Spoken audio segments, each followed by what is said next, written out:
位观众晚上好啊！今天我聊个有意思的话题，拿着 BNO 护照跑去英国的香港同胞，现在过得怎么样了？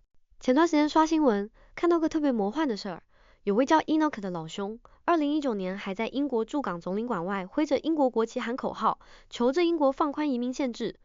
结果2025年英国 BNO 新政一落地，他揣着1万英镑积蓄立马飞过去，转头就露宿街头，靠食物银行过日子。采访的时候哭着说被英国政府出卖了，弹幕里一堆人刷幻想照进现实，这波不亏。说真的，当年英国喊出 BNO 签证新政的时候，那阵仗搞得跟救世主降临似的。约翰逊政府拍着胸脯说 ，BNO 持有者及家人能在英国居留5年，工作读书都行。5年后申请定居，再住1年就能拿公民身份，而且申请人数无上限。当时不少人听了眼睛都亮了，觉得终于找到了自由天堂。打包行李的时候，估计都在脑补唐顿庄园里的优雅生活。结果落地英国才发现，迎接他们的不是管家和下午茶，是高到离谱的房租和找不到工作的窘迫。先说说这 BNO 签证本身，看着是块香饽饽，其实全是坑。英国政府官网写的明明白白，申请要满足6个条件：证明 BNO 身份，在香港居住过，能支撑自己至少6个月生活费，有学英语的意愿，有结核病测试证书。关键是还得交一大笔费用。每人5年签证费1760英镑，每年医保费624英镑，一家3口下来近1万镑没了，折合港币差不多10万块。有网友吐槽的特别到位，还没到英国就先被割一波韭菜，没钱的别来凑热闹。你以为这就完了？后续还有语言要求，要达到 B2 水平，收入得够年薪18600英镑，达不到这些，之前交的钱全打了水漂。有位叫许家劲的老师，在香港九龙塘的中学教物理，年薪55万港币，妥妥的中产。拿着 BNO 签证去了曼彻斯特，本以为能大展拳脚，结果直接被现实按在地上摩擦。凌晨1点半在超市收银台算账单，一杯牛奶1.39英镑，折合港币17块，比九龙城贵1倍。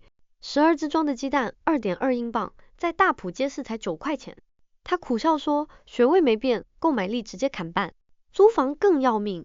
曼城一套2室排屋，月租880英镑，加水电网费破千，折合港币14000，连空调都没有，只有老式暖炉，冬天8度的天气都不敢调高温度，怕电表数字飙上天。就业问题更是重灾区。徐老师在香港是受人尊敬的校长，到了英国只能去仓库分拣快递，时薪10.9英镑，一周干28小时，扣税后到手240镑，刚够付账单。之前的校长名片早就压在抽屉底，成了纪念品。还有位叫黄慧婷的女士，在香港尖沙咀的连锁化妆品牌当店长，算是职场精英了。到了英国只能找照护机构的夜班护工，12小时连轴转，站到脚肿。税后工资跟香港底薪差不多，可物价翻了1倍，等于变相降薪。英国国家统计局的数据更扎心，港人 BNO 家庭大概20万。其中59%是大学学历，结果47%都在做零售、仓储、餐饮这些低技能工种，平均时薪也就9.8到11.5英镑，扣除税费和房租，每个月结余不到150英镑，想活下去只能打多份工。有人可能会说，人家这是在卧薪尝胆，等拿到永居就好了。可问题是，英国的政策说变就变。最近有消息说，英国官方计划把永居等待期从5年延长到10年，这一下就把很多人的希望给浇灭了。更别说英镑这几年一直在贬值，5年内对港币贬值了近7%，手里的钱越来越不值钱。最讽刺的是什么？英国政府当初喊着欢迎 BNO 持有者，转头就把他们当经济补丁。2022到2023财年，英国财政赤字高达1320亿英镑，社会福利一砍再砍，房租补贴的申领门槛抬得老高。港人想靠低薪工作撑起一家开销，难度堪比登天。而且英国本地人对这些新移民也不待见，短时间内大量港人涌入，抢占了工作和住房资源。本来就因为疫情失业，生活质量下降的英国人更愤怒了，网上全是吐槽。我们自己人都没足够的房子和工作，凭什么让外国人来抢？种族矛盾越来越突出，有些港人在超市购物都会被顾客嘲讽英语不好，这就是他们当初向往的自由空气？说到这儿，就不得不提英国的疾风一代丑闻。2战后，英国缺劳动力，从加勒比地区引进了一批移民，也就是疾风一代，他们为英国战后重建立下了汗马功劳。结果1971年新移民法出台，再加上2010年英国政府销毁了所有登陆卡，这些合法移民突然就成了非法移民，被错误拘留、剥夺权利，甚至被驱逐出境。直到2018年疾风丑闻爆发，时任首相特蕾莎梅才公开道歉，但问题至今都没解决。现在英国政府对 BNO 持有者这么热情，英国网友都看不下去了，连疾风一代的问题都没解决，还指望你们善待香港人？怕不是要出疾风2代吧？这话真不是危言耸听，毕竟英国政府违背承诺也不是1次2次了。当初那些热血沸腾要去英国的人，现在大多陷入了两难境地。留英吧，工作不体面，收入低，生活成本高，政策还不稳定；回流香港吧，路也不好走。许家劲卖掉了北角的旧居，把钱换成了英镑，现在想重新置业，不仅要贷款，利率还得3.5厘以上，银行还要求稳定收入，他连工作合约都掏不出来。港人社群里，每天都是求问怎么申请实物银行，怎么找 NHS 急诊翻译，怎么应对延期签证费的帖子。再也没人谈什么伦敦自由空气，大家最关心的是今天电价有没有跌破 0.30 英镑。有个在利兹开中餐馆的师傅算过一笔账，在英国开餐馆，1年的气电水费要3.2万港币，同样规模的店在香港荔枝角不到1.1万。他说在英国收现金要看顾客脸色，在香港刷手机就行。两边跑了几次之后，果断把第2家店开在了荃湾，因为那边夜市人流多，生意好做。还有人对比了大湾区的工作机会，深圳南山的互联网测试工程师起薪3万人民币，无时差，无语言门槛。广州的生物医药研发岗位年包24万起，还有落户补贴。再看看英国，脱欧剪断了贸易血管，俄乌冲突抬高了能源成本，英镑疲软，税收还高。两相比较，留英的理由越来越站不住脚。可能有人会说，人家愿意去是人家的自由，过得不好也是自找的，我没必要说三道四。这话有道理，路是自己选的，后果当然要自己承担。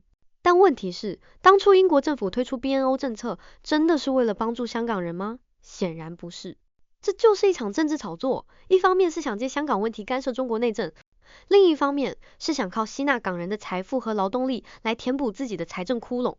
英国政府官方网站明明白白写着 ，BNO 持有者在英居留期间不能领取公共福利，说白了就是只干活不享受福利的廉价劳动力。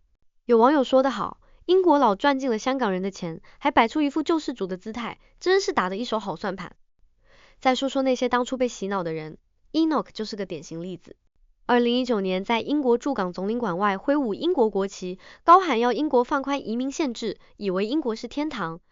结果到了英国，花光积蓄露宿街头，才明白自己被出卖了。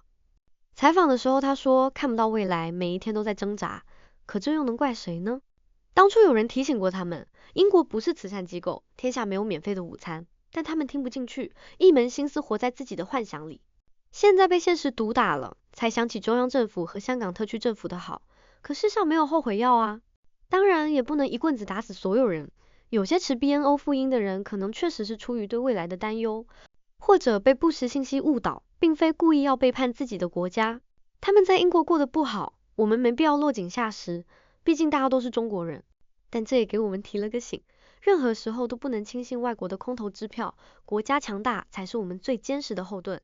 香港回归后，在中央政府的支持下，经济繁荣，社会稳定，居民的生活水平不断提高，这是有目共睹的事实。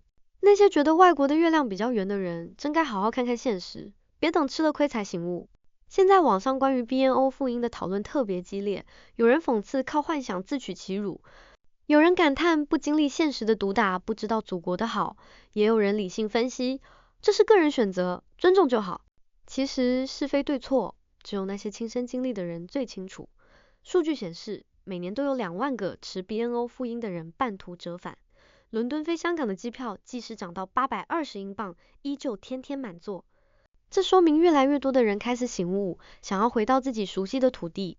最后，我想对那些还在英国挣扎的 BNO 持有者说一句，如果过得不好，就回来吧，祖国永远是你们的港湾。也想对那些还在观望的人说一句，别被虚幻的承诺迷惑，珍惜当下的生活才是最实在的。英国的天空并不比香港蓝，所谓的自由天堂，不过是英国政府画的一张大饼。与其在异国他乡颠沛流离，不如回到香港，回到祖国的怀抱，这里才有真正的安稳和希望。今天的脱口秀就到这了，感谢大家的观看。记住，无论走多远，祖国永远是我们的根。我们下期再见。